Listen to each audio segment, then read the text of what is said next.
വിശ്വാസ വൈകൃതങ്ങളെന്ന നമ്മളുടെ കഴിഞ്ഞ എപ്പിസോഡിൽ മനുസ്മൃതിയുടെ പരാമർശമനുസരിച്ച് കാലഗണന എന്ന് പറയുന്നത് ഒരു പ്രത്യേക രീതിയിലാണ് പറഞ്ഞിട്ടുള്ളത്. ഒന്ന് ബ്രഹ്മയുഗമാണ്, അതായത് ബ്രഹ്മാവിൻ്റെ യുഗം. രണ്ടാമത്തേത് മന്വന്തരങ്ങളാണ്. പിന്നെ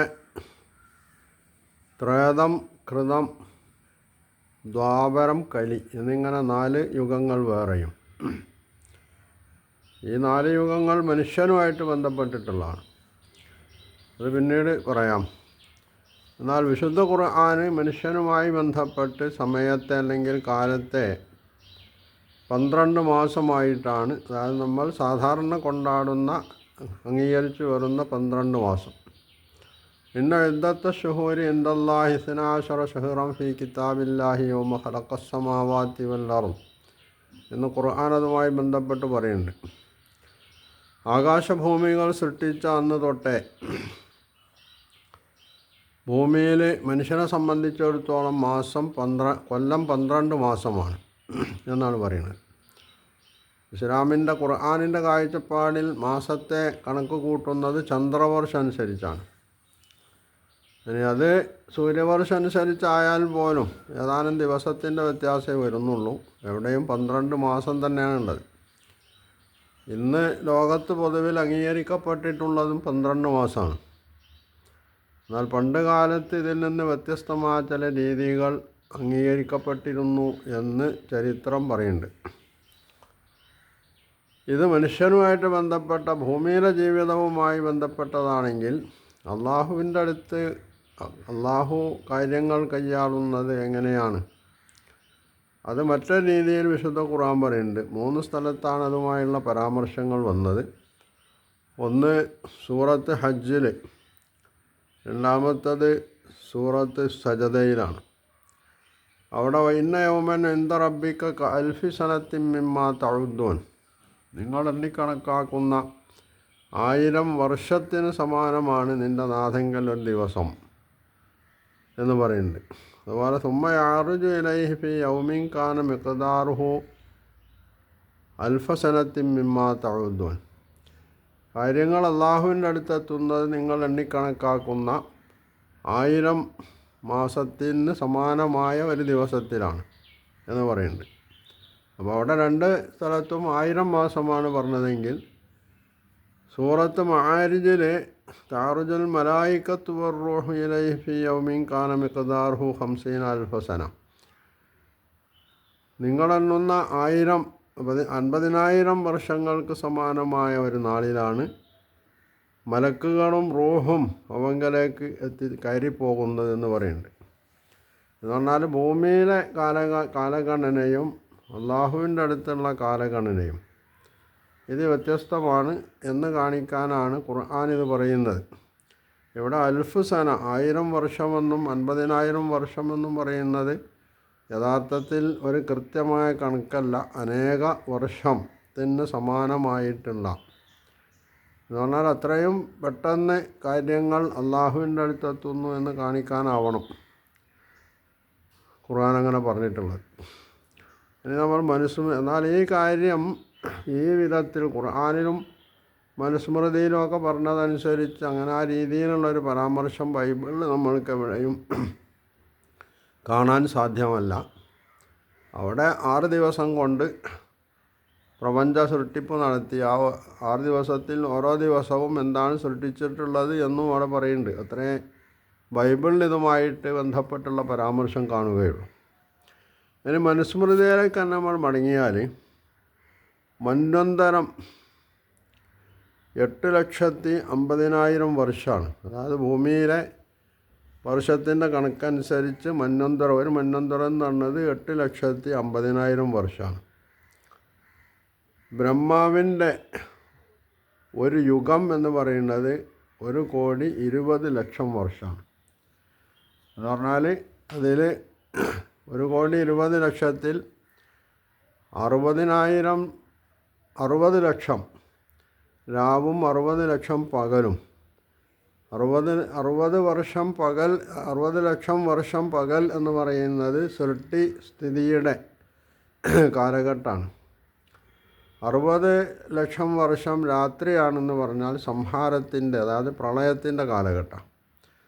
അപ്പോൾ ഇതിങ്ങനെ ആവർത്തിച്ചു കൊണ്ടിരിക്കുന്നു എന്ന് പറയുന്നുണ്ട് മനുസ്മൃതിയിൽ. എന്നാൽ അത്തരത്തിലുള്ളൊരു പരാമർശം ഖുർആനിൽ നമ്മൾക്ക് എവിടെയും കാണാൻ സാധ്യമല്ല. അവിടെ ഈ രീതിയിലുള്ള 60 വർഷം, 60 ലക്ഷം വർഷം എന്നോ 1,20,20 ലക്ഷം വർഷം എന്നുള്ള പരാമർശം അള്ളാഹുമായിട്ട് ബന്ധപ്പെടുത്തി കാണില്ല. അത് മാത്രമല്ല, ഇങ്ങനെ ഇടയ്ക്കിടയ്ക്ക് പ്രപഞ്ചത്തെ സൃഷ്ടിക്കുകയും നശിപ്പിക്കുകയും ആ നശിക്കുന്ന കാലത്ത് ദൈവം പള്ളി ഉറങ്ങുകയും അല്ലെങ്കിൽ പ്രളയകാലമായിട്ടൊന്നും ഖുർആനിലെവിടെയും നമുക്ക് തന്നെ കാണില്ല എന്നുള്ളതാണ്. അപ്പോൾ ഇത് മനുസ്മൃതി ഇത് പറയുന്നത് ഒരു പക്ഷേ പുരോഹിതന്മാർ ഏതോ വിധത്തിൽ കണക്ക് കൂട്ടി പറഞ്ഞതായിരിക്കാനാണ് സാധ്യത. എന്തായിരുന്നാലും ഇവിടെ മനുസ്മൃതിയും ഖുർആനും തമ്മിൽ വലിയ വ്യത്യാസം ഈ കാര്യത്തിൽ നമ്മൾക്ക് കാണാൻ കഴിയും. ഇനി മന്വന്തരം തന്നെ 14 മന്വന്തരങ്ങളാണ് പറയുന്നതെങ്കിൽ പോലും അങ്ങനെ വേദത്തിൽ അല്ലെങ്കിൽ മനുസ്മൃതി പോലുള്ള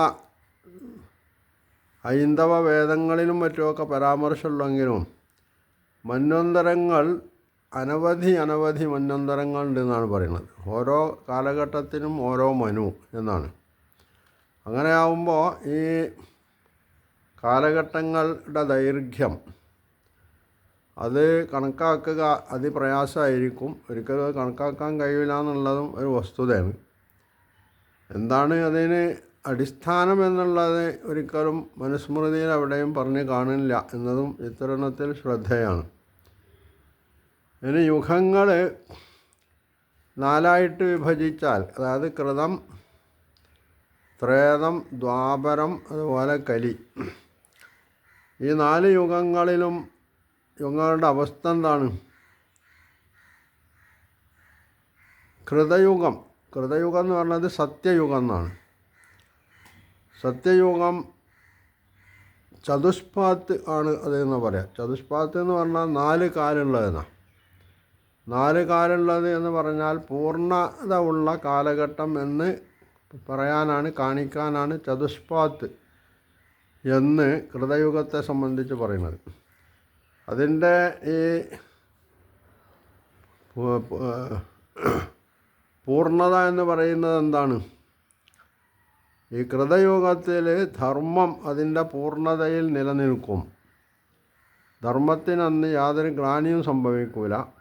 അതുകൊണ്ടാണ് അതിനെ ചതുഷ്പാത്ത് എന്ന് പറഞ്ഞിട്ടുള്ളത്. അപ്പോൾ അതുകൊണ്ട് തന്നെ ഈ കൃതയുഗത്തിൽ മനുഷ്യർ അധർമ്മമാർഗത്തിലൂടെ സഞ്ചരിക്കുന്നില്ല. അതിനാൽ തന്നെ അവർക്ക് അധർമ്മമാർഗത്തിലൂടെ ധനം സമ്പാദിക്കേണ്ടി വരില്ല എന്നുള്ള. സാധാരണഗതിയിൽ മനുഷ്യർ അധർമ്മമാർഗത്തിലൂടെ ധനം സമ്പാദിക്കുന്നുണ്ട്. എന്നാൽ കൃതയുഗത്തിൽ, സത്യയുഗത്തിൽ അധർമ്മത്തിലൂടെ അവർക്ക് ധനം സമ്പാദിക്കേണ്ടി വരുന്നില്ല. ധർമ്മത്തിലൂടെ മാത്രമേ ധനം സമ്പാദിക്കേണ്ടി വരുന്നുള്ളൂ. അതുകൊണ്ട് ഈ കാലഘട്ടത്തിൽ അധർമ്മം എന്ന് പറയുന്നത് തീരെ ഇല്ലാത്തൊരു കാലഘട്ടമാണ് കൃതയുഗം അഥവാ സത്യയുഗം എന്ന് പറയുന്നത്. ഇനി ത്രേതയുഗം,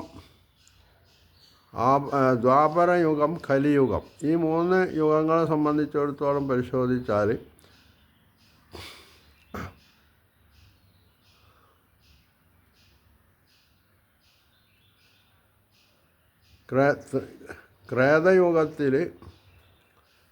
കൃതയുഗത്തിൽ തീരെ അധർമ്മമല്ല.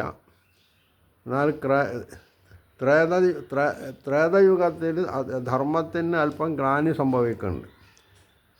അത് മറ്റ് 2 യുഗങ്ങളിലും, അതായത് ദ്വാപരയുഗത്തിലും കലിയുഗത്തിലും ഈ ധർമ്മത്തിൻ്റെ ഗ്ലാനി കൂടിക്കൂടി വരിക ചെയ്യാം. അതുകൊണ്ട് തന്നെ ഓരോ യുഗത്തിലും ധർമ്മത്തിന് ഗ്ലാനി സംഭവിക്കണ അനുസരിച്ച് മനുഷ്യൻ്റെ ആയുസ്സും കുറഞ്ഞു വരുന്ന.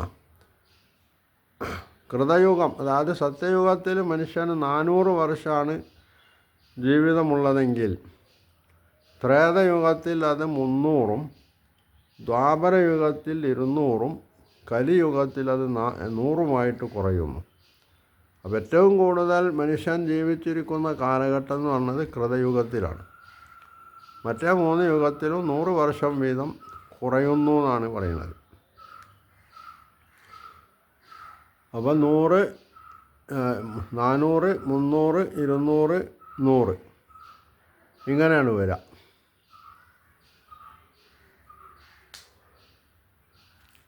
ഇനി 4 യുഗങ്ങൾക്ക് പ്രധാനമായി 4 ധർമ്മമാണുള്ളതെന്നാണ്. ഓരോ യുഗത്തിനും പ്രധാനമായിട്ടുള്ള ധർമ്മത്തെ പറ്റിയാണ് പറയുന്നത്. അല്ലാത്ത ധർമ്മങ്ങൾ വേറെ ഉണ്ടാവാം. അപ്പോൾ ഈ കൃതയുഗം, അതായത് സത്യയുഗത്തിലുള്ള ധർമ്മം എന്താണ്? കൃതയുഗത്തിൽ തപസ്സാണ് ആ കാലഘട്ടത്തിലെ ധർമ്മം എന്നാണ്. ത്രേതയുഗത്തിൽ ആത്മജ്ഞാനം നേടുക എന്നുള്ളതാണ്. ദ്വാപരയുഗത്തിൽ അത് യജ്ഞമായി മാറുന്നു. കലിയുഗത്തിൽ ദാനമാണ്. അവൻ ഓരോ കാലഘട്ടത്തിനും, അതായത് തപസ്, ആത്മജ്ഞാനം, യജ്ഞം, അതുപോലെ തന്നെ ദാനം. കാരണം എന്താണ്? ഓരോ യുഗത്തിലും ധർമ്മത്തിന് ഗ്ലാനി സംഭവിക്കുന്നത് കൊണ്ട് ആ കാലഘട്ടങ്ങളിലെ ധർമ്മത്തിനും മാറ്റം വരുന്നു എന്നുള്ളതാണ്. എന്നാൽ ഇങ്ങനെ ഒരു വിഭജനം, ധർമാധർമ്മങ്ങളുടെ കാര്യത്തിൽ ഇങ്ങനെ ഒരു വിഭജനമോ അതിൻ്റെ അടിസ്ഥാനത്തിലുള്ള മനുഷ്യൻ്റെ ആയുസ് കൂടുക കുറയുക എന്നതൊന്നും വിശുദ്ധ ഖുർആനിൽ എവിടെയും നമുക്ക് കാണുക സാധ്യമല്ല. എന്ന് പറഞ്ഞാൽ അങ്ങനെയുള്ളവർ 4 യുഗങ്ങളെ സംബന്ധിച്ച് പോലും ഖുർആനിൽ എവിടെയും പരാമർശം കാണുന്നില്ല എന്നുള്ള. മനുഷ്യൻ്റെ എല്ലാ കാലത്തുമുള്ള പ്രകൃതം ഒന്നായതുകൊണ്ട് ആദ്യകാലത്തെ മനുഷ്യനിലും ഏറ്റവും ഒടുവിലത്തെ മനുഷ്യനിലും ധർമ്മത്തിൻ്റെയും അധർമ്മത്തിൻ്റെയുമായ 2 പ്രചോദനങ്ങൾ നിലകൊള്ളുന്നത് കൊണ്ട് ഇത്തരത്തിലുള്ള ഒരു വിഭജനത്തെ ഇസ്ലാം അംഗീകരിക്കില്ല എന്നത് കൂടിയാണ് നമ്മൾ മനസ്സിലാക്കേണ്ടത്. ഏതൊരു മനുഷ്യരിലും ധർമ്മവും അധർമ്മവും കുടികൊള്ളുന്നുണ്ട്. അതിൻ്റെ ഏറ്റക്കുറവുകൾക്കനുസരിച്ചാണ് മനുഷ്യൻ ദൈവവുമായി അള്ളാഹുവുമായി അടുക്കുന്നത് എന്നതല്ലാതെ ഈ ധർമ്മത്തിൻ്റെയും അധർമ്മത്തിൻ്റെയും ഏറ്റക്കുറവുകളുടെ അടിസ്ഥാനത്തിൽ മനുഷ്യന് ഇവിടെ സമ്പത്ത് അതുപോലുള്ള ഭൗതിക നേട്ടങ്ങൾ ലഭിക്കുക എന്നത് സംബന്ധിച്ചുള്ള പരാമർശവും അല്ലെങ്കിൽ അത് കാരണമായിട്ട് നേട്ടങ്ങൾ കിട്ടുന്നു എന്ന് പറയാനും പറ്റില്ല. നേട്ടങ്ങൾ, ഭൗതിക നേട്ടങ്ങൾ ഇരു കൂട്ടർക്കും കുറഞ്ഞ അല്ലെങ്കിൽ കൂടിയ അളവിൽ ലഭിച്ചുകൊണ്ടിരിക്കും. അത് ധർമാധർമ്മങ്ങളുടെ കാരണത്താലല്ല. അത് മനുഷ്യ ജീവിതം ഭൂമിയിൽ ഈ രീതിയിൽ തുടരണമെങ്കിൽ എല്ലാ മനുഷ്യരും ഒരുപോലെ സമ്പന്നരോ അല്ലെങ്കിൽ ഒരേ കഴിവുള്ളവരോ ആവുക എന്ന് പറഞ്ഞാൽ അവിടെ മനുഷ്യൻ ഒരിക്കലും അവൻ്റെ ജീവിത സന്തുലിതത്തെ നിലനിർത്താൻ കഴിയില്ല. മനുഷ്യൻ എന്ന് പറയുമ്പോൾ മൊത്തം മനുഷ്യരുടെ കാര്യമാണ് പറഞ്ഞത്, ഏതെങ്കിലും ഒരു മനുഷ്യൻ്റെ അല്ല. അതുകൊണ്ട് തന്നെ ഈ വ്യത്യാസം സമ്പത്തിൻ്റെ കാര്യത്തിൽ മാത്രമല്ല, മനുഷ്യൻ്റെ പൊതു കഴിവുകളിലൊക്കെ തന്നെ ഈ വ്യത്യാസം നിലനിന്നുകൊണ്ടിരിക്കും എന്നാണ് വിശുദ്ധ ഖുർആൻ പറഞ്ഞിട്ടുള്ളത്.